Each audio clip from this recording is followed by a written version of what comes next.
يا الله يا رحمن يا رحيم يا كريم.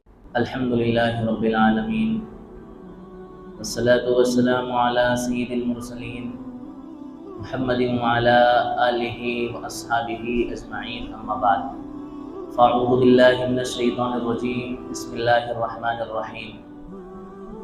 والفجر وليال عشر والشفع والوتر والليل إذا يسر. وقال الله تعالى: إن عدة الشهور عند الله 12 شهرا في كتاب الله يوم خلق السماوات والأرض منها 4 حرم ذلك الدين القيم فلا تظلموا فيهن أنفسكم. صدق الله العظيم. وقال النبي صلى الله عليه وسلم: سید الشهور شهر رمضان وأعظمها حرمة ذو الحجة او كما قال علیہ السلام. میرے محترم بزرگوں اور عزیزوں، ابھی چند دنوں کے بعد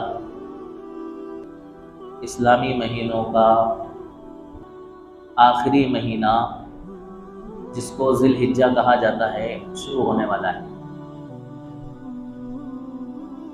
اللہ تبارک و تعالی نے اور اللہ کے رسول صلی اللہ علیہ وسلم نے اس آخری مہینے کی بے انتہا فضیلتیں اور عظمتیں بتلائی ہیں. اللہ رب العزت نے بعض چیزوں پر فضیلت اور فوقیت دی ہے، یعنی ایک مقام دیا ہے. جیسے اللہ تعالیٰ نے انبیاء علیہ السلام میں بعض کو بعض پر فضیلت دی، فرمایا تلک الرسل فضلنا بعضهم علی بعض. بعض رسولوں کو بعض رسولوں پر فضیلت دی. اسی طرح اللہ تعالیٰ نے عورتوں پر مردوں کو فضیلت دی، فرمایا الرجال قوامون علی النساء بما فضل اللہ بعضهم علی بعض وبما انفقوا من اموالهم. تو یہ اللہ تعالیٰ کا ضابطہ ہے. اللہ تعالیٰ جس چیز پر چاہیں فضیلت دے دیتے ہیں. اسی طرح اللہ تعالیٰ نے بعض مہینوں کو بعض مہینوں پر اور بعض دنوں کو بعض دنوں پر فضیلت دی. میں نے جو حدیث آپ کے سامنے پڑھی ہے، اس حدیث کے اندر اللہ کے رسول صلی اللہ علیہ وسلم نے فرمایا کہ رمضان سارے مہینوں کا سردار ہے.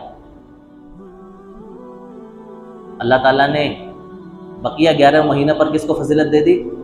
رمضان. اور فرمایا کہ ذی الحجہ، یہ جو مہینہ شروع ہونے والا ہے، اس مہینے کی حرمت اور اس مہینے کی عظمت دیگر مہینوں پر کیا ہے؟ بڑھی ہوئی ہے. اللہ تعالیٰ نے ان 12 مہینوں میں سے 4 مہینوں کو بڑا قابل احترام بنایا، عظمت والا بنایا. کون کون سے 4 مہینے؟ میں نے قرآن کریم کی ایک آیت آپ کے سامنے پڑھی، جس کے اندر اللہ تعالیٰ نے فرمایا ان عدت الشہور عند اللہ 12 شہرا فی کتاب اللہ یوم خلق السماوات والارض منها 4 حرم. اس کے اندر اللہ تعالیٰ نے فرمایا کہ مہینوں کی گنتی اس وقت سے، کس وقت سے؟ جس دن سے اللہ تعالیٰ نے زمین اور آسمان کو پیدا فرمایا. کتنی ہے؟ 12. اور فرمایا کہ ان 12 مہینوں میں سے 4 مہینے بڑے احترام والے ہیں، عظمت والے ہیں. کون کون سے 4 مہینے؟ تو اس میں 3 مہینے تو کنٹینیو ہیں. ایک وہ مہینہ جو بھی چل رہا ہے، جس کا اینڈ ہونا ہے، جس کو کہتے ہیں ذوالقعدہ. اور ایک جو اس کے بعد میں آئے گا، جس کو ہم حج اور قربانی کا مہینہ کہتے ہیں، ذوالحجہ. ذوالحجہ اس لیے کہتے ہیں کہ اس کے اندر حج ادا ہوتا ہے، یعنی حج والا مہینہ. اور ایک مہینہ ہے رجب. ان 4 مہینوں کو اللہ تعالیٰ نے بقیہ 8 مہینوں کے مقابلے میں حرمت والا، عزت والا اور عظمت والا بنایا. تو ابھی جو مہینہ شروع ہونے والا ہے، یہ مہینہ بھی کیا ہے؟ عظمت والا ہے، حرمت والا ہے. اس کی بے انتہا فضیلتیں احادیث مبارکہ میں وارد ہوئی ہیں. میں نے جو آیت آپ کے سامنے پڑھی، والفجر ولیال عشر، سورہ فجر کی آیتیں، اس کے اندر اللہ تعالیٰ نے قسم کھائی، فرمایا والفجر، قسم ہے فجر کے وقت کی، ولیال عشر، اور قسم ہے 10 راتوں کی۔ مفسرین کرام کا اس بات پر اتفاق ہے کہ جن 10 راتوں کی اللہ تعالیٰ نے قسم کھائی ہے اس سے اس ذوالحجہ کی راتیں کیا ہیں؟ مراد۔ اور والفجر میں اللہ تعالیٰ نے جو قسم کھائی ہے صبح کے وقت کی، تو اس کے بارے میں بھی مفسرین نے فرمایا کہ اس سے مراد ذوالحجہ کے 10 دن ہیں۔ پتہ یہ چلا کہ اللہ تبارک و تعالیٰ نے ذوالحجہ کے دنوں کی بھی قسم کھائی ہے اور ذوالحجہ کی راتوں کی بھی قسم کھائی ہے۔ مزید آگے فرمایا حدیث کی روشنی میں کہ آگے جو اللہ تعالیٰ نے فرمایا والشفع والوتر، قسم ہے جفت کی اور قسم ہے طاق کی، تو فرمایا کہ جفتوں سے مراد قربانی کا دن ہے، یعنی کہ 10ویں تاریخ کا، 10ویں تاریخ اس سے مراد ہے، اور والوتر جس کے اندر اللہ تعالیٰ نے طاق کی قسم کھائی ہے اس سے مراد عرفہ کا دن ہے۔ اگر اس حدیث کی روشنی میں غور کریں تو پتہ یہ چلا کہ اللہ تعالیٰ نے اس عشرے کے بہت سارے لمحات کی قسم کھائی ہے، اس کے دنوں کی قسم کھائی، اس کی رات کی قسم کھائی، اس کی عرفہ کے دن کی قسم کھائی، اور 10 تاریخ جس دن ہم عید الاضحیٰ مناتے ہیں اس دن کی کیا کھائی؟ قسم۔ اللہ تبارک و تعالیٰ کا کسی چیز کا قسم کھا لینا یہ اس چیز کی اہمیت کو بڑھا دیتا ہے، اس کی عظمت کو بڑھا دیتا ہے۔ بھئی ہمیں اگر کسی بات کی صفائی دینا ہو اور سامنے والا ہماری بات پر یقین نہ کر رہا ہو تو ہم کیا کرتے ہیں؟ قسم کھاتے ہیں اس کو یقین دلانے کے لیے۔ تو سامنے والا ہماری بات سے متاثر ہو کر کے اور ہماری قسم پہ بھروسہ کر کے ہماری بات کا کیا کر لیتا ہے؟ یقین کر لیتا ہے۔ تو اسی طرح سے اللہ تبارک و تعالیٰ کو اختیار ہے جس چیز کی چاہے قسم کھائے، بندوں کو اختیار نہیں ہے کہ جس کی چاہے قسم کھا لیں، ماں کی قسم، بھائی کی قسم، اولاد کی قسم، میرے بچوں کی قسم، یہ قسمیں سب جائز نہیں ہیں۔ قسم بدرجہ مجبوری صرف اللہ تعالیٰ کی کھائی جا سکتی ہے۔ اللہ تعالیٰ کی قسم کو بھی لوگوں نے مذاق بنا لیا، پل پل پہ اتنی قسم کھائی جاتی ہے کہ اب قسم کا جو ہے نا اعتبار ہی نہیں ہے، قسم کا لوگ بھروسہ نہیں کرتے ہیں اب کہ قسم کھا کے بھی انسان کیا کر سکتا ہے؟ جھوٹ بول سکتا ہے۔ تو ہم بندوں کو اللہ تعالیٰ کی قسم کے علاوہ کسی اور کی قسم کھانا جائز نہیں ہے۔ بعض مرتبہ لوگ قرآن کی قسم کھا لیتے ہیں، قرآن کی قسم کھانا بھی جائز نہیں ہے۔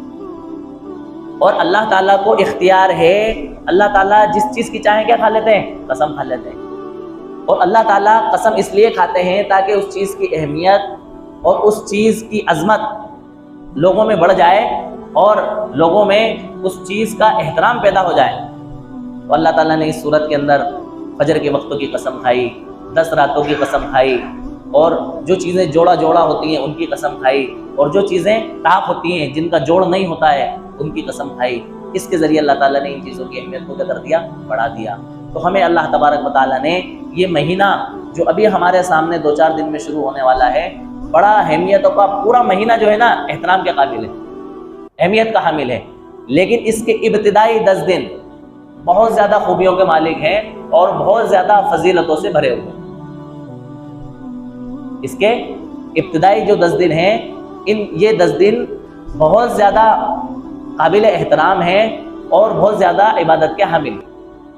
ان 10 دنوں میں انسان کو جو ہے نا اللہ تبارک و تعالیٰ کے سامنے پختہ ارادہ کرنا چاہیے کہ میں آئندہ تیری نافرمانی نہیں کروں گا۔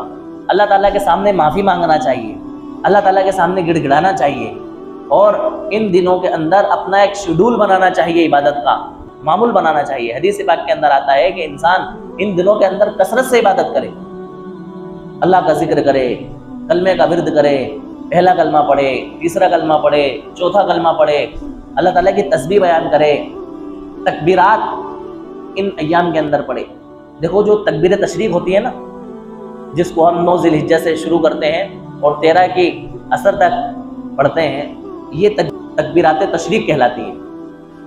ان تکبیرات تشریق کو تو ہمیں 9 ذی الحجہ سے پڑھنا واجب ہے، ضروری ہے، ہمیں پڑھنا ہی پڑھنا ہے فرض نماز کے بعد میں ایک مرتبہ۔ علماء نے لکھا ہے کہ انسان 9 ذی الحجہ آنے سے پہلے ان تکبیرات کا کیا کرے؟ چلتے پھرتے ورد کرے، کیا کرے؟ ورد کرے۔ تو ان ایام کے بارے میں اللہ تبارک و تعالیٰ نے جو فضیلتیں بیان فرمائی ہیں اور جو احکامات بیان فرمائے ہیں وہ میں آپ کے سامنے پیش کرنا چاہتا ہوں۔ اللہ تعالیٰ سے دعا کریں کہ اللہ تعالیٰ مجھے صحیح کہنے کی اور ہم سب کو ان باتوں پر عمل کرنے کی توفیق عطا فرمائے۔ سب سے پہلی بات تو یہ ہے کہ عظمت اس مہینے کی اہمیت اور اس کے ابتدائی دنوں کی فضیلت کے لیے اتنا ہی کافی ہے کہ اللہ تبارک و تعالیٰ نے ان دنوں کی راتوں کی اور دن کی کیا کھائی ہے؟ قسم کھائی ہے۔ یہ ان دنوں کی عظمت کو اور اس کی راتوں کی عظمت کو کیا کر دیتا ہے؟ بڑھا دیتا ہے۔ اس کے علاوہ مزید اللہ کے رسول صلی اللہ علیہ وسلم نے فرمایا، حضرت ابو ہریرہ رضی اللہ تعالیٰ عنہ کی روایت ہے کہ ان ذی الحجہ کے دنوں میں ایک دن کا روزہ رکھنا ایسا ہے جیسا کہ سال بھر روزے رکھنا۔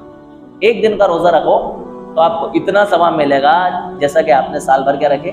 روزے رکھے۔ ایک رات کا قیام ذی الحجہ کے دنوں میں، ایک رات کی عبادت کرنا اتنا فضیلت رکھتا ہے جیسے شب قدر کے اندر عبادت کرنا۔ شب قدر کے اندر اللہ تبارک و تعالیٰ کے سامنے کھڑے ہونا، اس کی عبادت کرنا، جتنا ثواب شب قدر میں ملتا ہے ایسا ہی ثواب اس مہینے کی راتوں میں عبادت کرنے پر اللہ تبارک و تعالیٰ کی طرف سے ملتا ہے۔ اور حدیث کے اندر آتا ہے، حضرت ابو قتادہ رضی اللہ تعالیٰ عنہ کی روایت ہے، اللہ کے رسول صلی اللہ علیہ وسلم نے فرمایا کہ 9 ذی الحجہ کا روزہ، یوم عرفہ کا روزہ، قربانی سے ایک دن پہلے کا، اتنی فضیلت کا حامل ہے کہ اللہ تبارک و تعالیٰ اس روزے کی برکت سے 1 سال پہلے کے اور 1 سال بعد کے گناہوں کو معاف کر دیتے ہیں۔ حضرت ابن عباس رضی اللہ تعالیٰ عنہ فرماتے ہیں، رسول اللہ صلی اللہ علیہ وسلم نے فرمایا کہ اللہ تبارک و تعالیٰ کو دوسرے دنوں کے اعمال، ذی الحجہ کے ابتدائی 10 دنوں کے علاوہ جن دنوں میں اعمال کیے جاتے ہیں وہ اعمال اتنے پسند نہیں ہیں جتنے کہ ان 10 دنوں میں کیے جانے والے اعمال اللہ تعالیٰ کو کیا ہے؟ پسند ہے۔ جو بھی عمل آپ اس دنوں کے اندر کرو گے، صدقہ کرو، خیرات کرو، بھلی باتیں کرو، امر بالمعروف نہی عن المنکر کرو، کسی کو اچھا گائیڈ کر دو، کسی کو صلاح مشورہ دے دو، تسبیح پڑھ لو، ذکر کر لو، نماز پڑھ لو، نفل نماز پڑھ لو، اور جو کچھ آپ نیک عمل کر سکتے ہو، جو بھی عمل آپ کرو گے، آپ کا ان دنوں کے اندر عمل کرنا اللہ تبارک و تعالیٰ کو اتنا پسند ہے کہ دیگر دنوں کے اندر یہ اعمال اللہ تعالیٰ کو اتنے پسند نہیں۔ اس کا یہ مطلب نہیں کہ اعمال پسند نہیں ہے، اللہ تعالیٰ کو تو آپ جو بھی نیک عمل کرو گے سب پسند ہے، لیکن ان دنوں کے اندر کیا ہے؟ زیادہ پسند ہے۔ انسان کو یہ چاہیے کہ ان دنوں کا فائدہ اٹھاتے ہوئے، دیکھو اللہ تبارک و تعالیٰ کی رحمت تو بہانے ڈھونڈتی ہے، کیا کرتی ہے؟ بہانے ڈھونڈتی ہے۔ اللہ تعالیٰ نے یہ مواقع ہمیں دیے ہیں کہ میرے بندے کم سے کم اور دنوں میں کچھ اعمال نہ کر سکے تو ان دنوں میں عمل کر لیں، ان دنوں میں عمل کرنے کے کیا مل جائے؟ توفیق مل جائے۔ بھائی عام دنوں میں انسان نہیں کرتا ہے نا عمل، اس کو اتنا موقع نہیں مل پاتا ہے، ایک ماحول نہیں ہوتا ہے۔ اللہ تعالیٰ نے کچھ مواقع دے دیے کہ آپ ان دنوں میں کیا کر لو؟ یہ عمل کر لو، تو ہم اس کو کیا کریں گے؟ پسند کریں گے۔ انسان اس شوق میں، اس رغبت میں ان اعمال کو کیا کر دیتا ہے؟ انجام دے دیتا ہے۔ نیز حضرت عبداللہ ابن عباس رضی اللہ تعالیٰ عنہ کی روایت ہے جس کے اندر فرماتے ہیں، اللہ کے رسول صلی اللہ علیہ وسلم نے فرمایا کہ اللہ تبارک و تعالیٰ کو ان ایام کی عظمت اللہ تبارک و تعالیٰ کے نزدیک اتنی ہے، ذی الحجہ کے ایام کی عظمت اللہ تبارک و تعالیٰ کے نزدیک اتنی ہے کہ ان ایام کے علاوہ کسی اور دنوں کی اتنی عظمت اللہ تبارک و تعالیٰ کے وہاں نہیں ہے۔ اللہ کے رسول نے فرمایا، لہٰذا تمہیں یہ چاہیے کہ تم ان دنوں کے اندر اللہ تبارک و تعالیٰ کی للہیت بیان کرو، یعنی کہ کلمے کا ورد کرو۔ حدیث پاک کے اندر آتے ہیں، فَاكْثِرُوا فِيهِنَّ التَّحْلِيلَ، کہ اس کے اندر لا الہ الا اللہ کی کثرت کرو ان دنوں کے اندر، والتسبیح، اور تسبیح کی کثرت کرو، والتکبیر، اور تکبیرات کی کیا کرو؟ کثرت کرو۔ تیسرا کلمہ اللہ تعالیٰ کو بڑا پسند ہے۔ حدیث پاک کے اندر آتا ہے، سبحان اللہ و بحمدہ سبحان اللہ العظیم۔ یہ دو جملے اتنے وزنی ہیں، حدیث پاک کے اندر آتا ہے کہ اللہ تبارک و تعالیٰ کو ان 2 کلموں سے زیادہ کوئی کلمہ محبوب اور پسندیدہ نہیں ہے۔ بڑے ہلکے ہیں، زبان کے اوپر بڑے ہلکے ہیں، لیکن وزن کے اندر اور اعمال کے اندر بڑے بھاری ہیں۔ اللہ تبارک و تعالیٰ ان کا ثواب بڑا زبردست دیتے ہیں۔ تو اللہ تعالیٰ کی ہمیں تسبیح ان ایام کے اندر بیان کرتے رہنا چاہیے۔ اور ان ایام کی فضیلت بیان کرتے ہوئے فرمایا کہ ان ایام کے اندر جو بھی ہم نیک عمل کرتے ہیں، جو بھی کار خیر کرتے ہیں، وہ اللہ تبارک و تعالیٰ کو بے انتہا پسند آتا ہے۔ لہٰذا ایسے مواقع ہمیں گنوانا نہیں چاہیے، ان مواقع کا فائدہ اٹھاتے ہوئے میں کثرت سے اللہ تعالیٰ کی ان دنوں کے اندر عبادت کرنا چاہیے۔ اللہ تبارک و تعالیٰ 9 ذی الحجہ کو یعنی عرفہ کے دن اتنی کثیر تعداد میں لوگوں کو جہنم سے نجات دیتے ہیں کہ اس دن کے علاوہ دیگر دنوں میں اتنا زیادہ لوگوں کو جہنم سے نجات نہیں دیتے۔ اللہ تعالیٰ سب سے زیادہ قریب اپنے بندوں کے اس دن کے اندر ہوتے ہیں۔ اور فرمایا اللہ تعالیٰ فخر کے طور پر فرشتوں سے فرماتے ہیں کہ میرے بندے کیا چاہتے ہیں، میرے بندے مجھ سے کیا چاہتے ہیں۔ اس طرح کے اللہ تعالیٰ نے بخششوں کے وعدے اس مہینے کے اندر رکھے ہیں۔ غرض کے سارا عشرہ ذی الحجہ کا جو ہے نا خیر سے خالی نہیں ہے، اللہ تبارک و تعالیٰ سے مانگنے کے لیے اور اللہ تبارک و تعالیٰ کے سامنے گڑگڑانے کے لیے اور اللہ تبارک و تعالیٰ کے لیے نیک اعمال کرنے کے لیے بھرا ہوا ہے۔ بس آپ تو فائدہ اٹھا لیں ان دنوں سے۔ ان دنوں کے بارے میں یہ آتا ہے کہ امام جساس رحمۃ اللہ علیہ نے فرمایا کہ ان دنوں میں اللہ تبارک و تعالیٰ اعمال کا ثواب بڑھا دیتے ہیں۔ کیا کر دیتے ہیں؟ بڑھا دیتے ہیں۔ مثلا کسی نیکی کا اجر اگر آپ کو 10 گنا مل رہا ہے یا 70 گنا مل رہا ہے، اللہ تبارک و تعالیٰ ان دنوں کے اندر جو اعمال آپ کرتے ہو ان کا ثواب کہاں تک بڑھا دیتے ہیں؟ 700 گنا تک بڑھا دیتے ہیں۔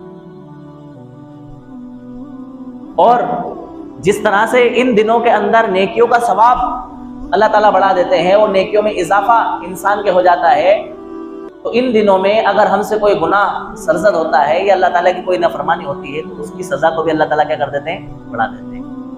لہٰذا ہمیں کوشش یہ کرنا چاہیے کہ ان دنوں میں ہم کسی طرح کی کوئی اللہ کی نافرمانی نہ کریں، زیادہ سے زیادہ کیا کریں؟ نیکیاں کریں۔ اور فرمایا کہ ان دنوں کے اندر جو شخص اعمال کرتا ہے تو ان اعمال کی برکت کی وجہ سے سال کے دوسرے دنوں میں بھی انسان کو نیک اعمال کرنے کی توفیق ملتی رہتی ہے۔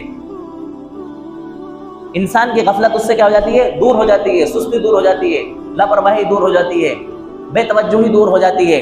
جب انسان ان دنوں کا فائدہ اٹھاتے ہوئے ان مواقع کا فائدہ اٹھا کر کے اللہ تعالیٰ کی عبادت کرتا ہے تو اس کی برکت سے دوسرے دنوں کے اندر بھی اس کو عبادت کرنے کی کیا مل جاتی ہے؟ اور فرمایا کہ جو انسان ان دنوں میں غفلت سے کام لیتا ہے، لاپرواہی سے کام لیتا ہے، وہ سال کے دیگر دنوں کے اندر بھی جو خاطر خواہ عبادت کرنا چاہیے اور جو نیک اعمال کرنا چاہیے وہ نیک اعمال نہیں کر پاتا ہے۔ لہٰذا انسان کو ان دنوں سے کیا اٹھانا چاہیے؟ فائدہ اٹھانا چاہیے۔ اور فرمایا کہ یہ حرمت والے مہینے اور ان حرمت والے مہینوں میں یہ ذو الحجہ کا مہینہ اور اس ذو الحجہ کے مہینے میں اس کے ابتدائی 10 دن جو اللہ تعالیٰ نے ہمیں عطا فرمائے، ان 10 دن کو اللہ تعالیٰ نے بطور نعمت کے ہمیں دیا۔ ہم اس کو غنیمت سمجھیں کہ اللہ تعالیٰ نے یہ موقع ہمیں دے دیا کمانے کا، نیکیوں کا ذخیرہ اکٹھا کرنے کا، اس سے ہم کیا کریں؟ فائدہ اٹھائیں۔ دیکھو ان دنوں کی فضیلت اللہ تعالیٰ نے جو بیان فرمایا اس کی حکمت کو بیان فرمایا امام جساس رحمۃ اللہ علیہ۔ کیا فرماتے ہیں کہ اللہ تعالیٰ نے رمضان المبارک کو سارے مہینوں کا سردار بنایا اور اللہ تعالیٰ نے ذو الحجہ کے مہینے کو حرمت بخشی یعنی احترام بخشا، اور اس ذو الحجہ کے ابتدائی 10 دنوں کو بڑا اہمیت کا حامل بنایا۔ اس کی وجہ کیا ہے؟ اس کی وجہ کو ملا علی قاری رحمۃ اللہ علیہ نے بیان کرتے ہوئے فرمایا کہ اللہ تعالیٰ نے رمضان المبارک کے اخیر عشرے کو اور اخیر عشرے کی راتوں کو اللہ تعالیٰ نے فضیلت کا حامل بنایا، اہمیت کا حامل بنایا، اور حرمت والے مہینوں میں اللہ تعالیٰ نے ذو الحجہ کے ابتدائی 10 دنوں کو جو ہے نا اہمیت کا حامل بنایا۔ اس کی وجہ کیا ہے؟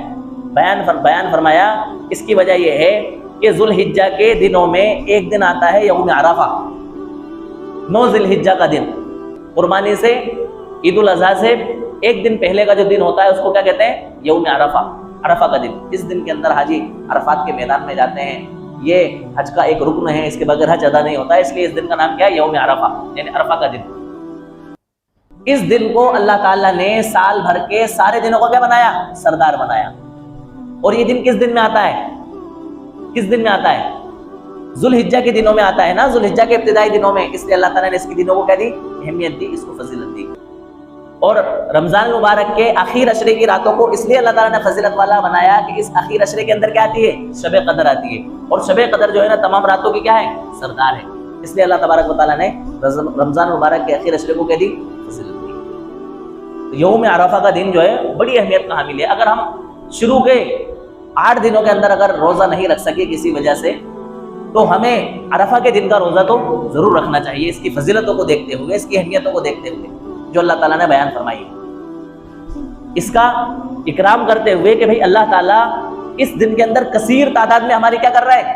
بخشش کر رہا ہے، مغفرت کر رہے ہیں، لوگوں سے قریب ہو رہا ہے اللہ تبارک و تعالیٰ، اور فرشتوں سے فخروں کے طور پر فرما رہے ہیں کہ میرے بندے کیا چاہتے ہیں۔ روزے کی حالت میں ہم اللہ تبارک و تعالیٰ کے سامنے رہیں گے، اللہ تعالیٰ ہمیں بھی کیا کر دیں گے؟ معاف کر دیں گے، ہماری بھی کیا کر دیں گے؟ بخشش کر دیں گے، اور 1 سال پہلے کے اور 1 سال بعد کے گناہوں کو کیا کر دیں گے؟ معاف کر دیں گے۔ تو ان دنوں کے اندر جو کرنے والے اعمال ہیں، ان اعمال میں سب سے پہلا عمل تو یہ ہے کہ ہم یہ تہیہ کریں، یہ ارادہ کریں، یہ عہد کریں کہ ہم اس عشرے کے جو ابتدائی 10 دن ہیں، ان ابتدائی 10 دنوں کو غفلت اور لاپرواہی میں نہیں گزاریں گے۔ ہم ان کو کام کا بنائیں گے۔ کائے کا بنائیں گے؟ کام کا بنائیں گے۔ اپنے لیے آخرت میں ہم ذخیرہ اکٹھا کریں گے ایام کے اندر عبادت کر کے، اللہ تعالیٰ کی نافرمانی سے بچ کے۔ دیکھو اگر ہم نے ان دنوں کے اندر اپنے آپ کو نافرمانی سے بچا لیا، اللہ تعالیٰ ان دنوں کی برکت سے سال بھر ہمیں اپنی نافرمانی سے بچا لیں گے۔ دیکھو ہم ایمان والے ہیں نا، ہمارا ایمان ہمیں ملامت کرتا ہے جب کبھی ہم سے کوئی گناہ سرزد ہو جاتا ہے، کوئی غلطی سرزد ہو جاتی ہے، کوئی نافرمانی اللہ تعالیٰ کی ہو جاتی ہے، اس گناہ کے فوراً بعد ہمارے ذہن و دماغ کے اندر خیال آتا ہے کہ میں نے غلط کیا۔ ہمارا نفس ہمیں جھنجھوڑتا ہے، میں نے غلط کیا، مجھ سے غلطی ہو گئی۔ ہم اللہ تعالیٰ کے سامنے توبہ اور استغفار کرتے ہیں، اس سے معافی مانگتے ہیں۔ تو ہم ان 10 دنوں کے اندر اگر گناہوں سے بچ جائیں گے اور اپنا وقت عبادت کے اندر گزار لیں گے، اللہ تعالیٰ اس کی برکت سے ہمارے سال بھر ہمیں کیا کریں گے؟ بے فکری کے ساتھ اس کی نافرمانی سے بچاتے ہوئے ہمارے ایام کو گزار دیں گے۔ تو پہلا عمل یہ ہے کہ ہم پختہ ارادہ کریں کہ ان دنوں کے اندر کسی بھی قیمت پر اللہ تعالیٰ کی نافرمانی نہیں کریں گے۔ دوسری چیز یہ ہے کہ زیادہ سے زیادہ کوشش کر کے ہم اس کے دن اور راتوں کو قیمتی بنائیں گے۔ دن کے اندر روزہ رکھنے کی کوشش کریں گے، روزے کی جیسا کہ میں نے ابھی آپ کے سامنے فضیلت بیان کی۔ دوسرا کام یہ کریں گے کہ ہم رات کو قیام اللیل کریں گے، تہجد کی نماز پڑھیں گے، نفلیں پڑھیں گے، اور جو کچھ ہم سے ذکر ہو سکتا ہے، جتنی رات ہو سکتا ہے اتنی رات ہم کیا کریں گے؟ اللہ تعالیٰ کی عبادت کریں گے۔ اس طرح سے ہم اپنا دن اور رات کو گزارنے کی کوشش کریں گے۔ چلتے پھرتے اللہ تعالیٰ کا ذکر کریں، اللہ تعالیٰ کے سامنے استغفار کریں۔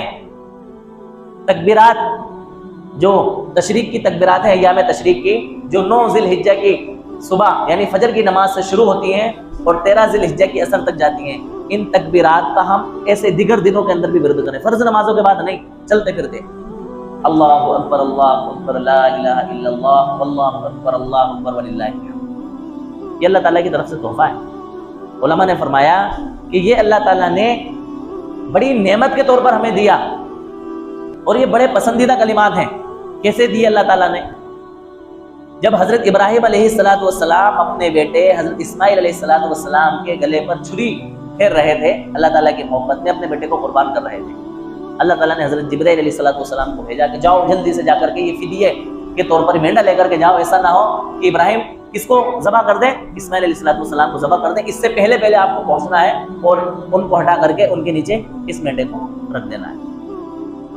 تو حضرت جبرائیل علیہ السلام کو یہ خطرہ ہوا کہیں ایسا نہ ہو کہ مجھے پہنچنے میں تاخیر ہو جائے اور حضرت ابراہیم علیہ السلام کس کے گلے پر چھری پھیر دیں؟ حضرت اسماعیل علیہ السلام کے گلے پر چھری پھیر دیں۔ تو حضرت جبرائیل علیہ السلام نے کہا اللہ اکبر اللہ اکبر۔ یہ تسبیح کس کے کانوں میں پڑی؟ حضرت ابراہیم علیہ السلام کے کانوں میں۔ حضرت ابراہیم علیہ السلام کے کانوں میں جیسے ہی یہ تسبیح پڑی تو حضرت ابراہیم علیہ السلام نے اس کے بعد کے کلمات کہے لا الہ الا اللہ واللہ اکبر۔ اور جیسے ہی یہ کلمات حضرت ابراہیم علیہ السلام نے کہے، حضرت اسماعیل علیہ السلام نے یہ کلمات سنے تو آپ نے سمجھا کہ اللہ تعالیٰ نے فدیہ بھیج دیا، تو آپ نے کیا کہا؟ واللہ اکبر وللہ الحمد۔ اس طرح سے یہ کلمات اللہ تعالیٰ نے مکمل کروائے اور ہمیں بطور نعمت کی دیے۔ یہ کلمات اللہ تعالیٰ کو بڑے پسند ہیں۔ ان دنوں کے اندر، ذی الحجہ کے دنوں کے اندر ان کلمات کا ہمیں ورد کرنا چاہیے۔ ہم گاڑی چلا رہے ہیں، چلاتے چلاتے ہم ان کلمات کو پڑھتے رہیں، چلاتے چلاتے ہم اللہ تعالیٰ کی تسبیح بیان کرتے رہے، سبحان ربی الاعلیٰ، سبحان ربی الاعلیٰ، سبحان ربی الاعلیٰ، سبحان ربی العظیم، سبحان ربی العظیم، سبحان ربی العظیم، سبحان اللہ بحمدہ، سبحان اللہ العظیم۔ تیسرا کلمہ ہم پڑھتے رہیں، چوتھا کلمہ ہم پڑھتے رہیں، پہلا کلمہ ہم پڑھتے رہیں۔ پہلے کلمے کی کتنی فضیلتیں، فضائل اعمال میں سنتے ہیں نا، کتنی فضیلتیں، لا الہ الا اللہ محمد رسول اللہ۔ ایک سیکنڈ بھی نہیں لگتا اس کلمے کو پڑھنے کے اندر۔ اس تسبیح کا معمول بنائیں، آپ کے دل کو ایسا سکون ملے گا، ایسا چین ملے گا، ایسا قرار آپ کو آئے گا، ایسا لگے گا کہ میری زبان میں ایک لذت محسوس ہو گئی، میرے دل و دماغ کو ایک چاشنی مل گئی، ایک روح مل گئی۔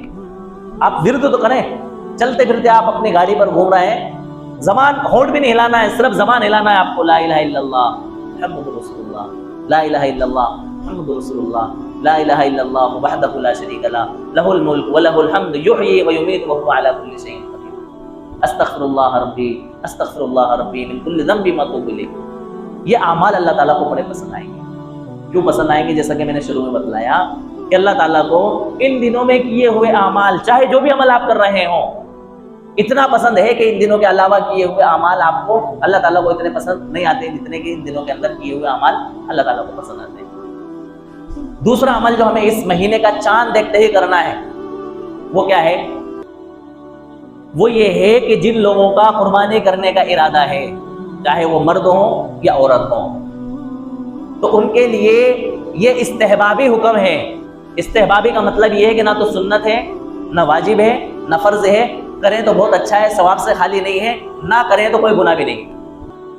وہ عمل یہ ہے کہ چاند دیکھنے کے بعد اپنے بال اور اپنے ناخن نہ تراشیں اور نہ کاٹیں۔ اس سے پہلے آپ اپنے بالوں کی صفائی کر لیں، اس سے پہلے آپ اپنے ناخن کاٹ لیں۔